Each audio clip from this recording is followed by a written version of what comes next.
Pour voter, l'électeur est invité à saisir dans son navigateur l'adresse du site de vote qui lui a été communiquée. Il accède alors à la page de connexion à l'espace de vote sur laquelle il reconnaît le logo de son organisation et l'intitulé du scrutin auquel il est invité à participer. Sur cette page, l'électeur saisit son identifiant transmis par NeoVote ainsi que la donnée de connexion choisie par son employeur, le numéro de matricule ou les derniers caractères de son IBAN dans les cas les plus fréquents.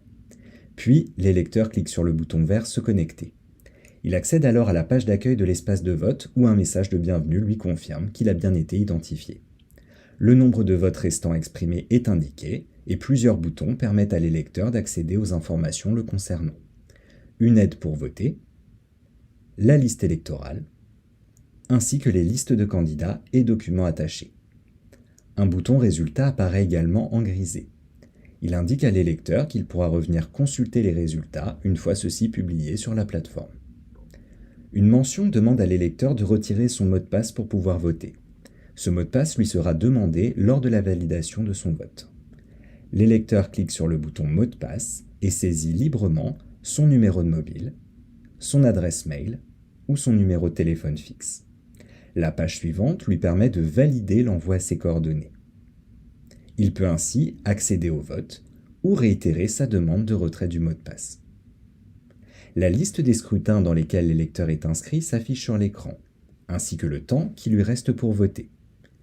Il clique sur le bouton « À exprimer » et visualise les bulletins de vote du scrutin. Ces bulletins sont facilement identifiables grâce au nom de la liste et au logo correspondant.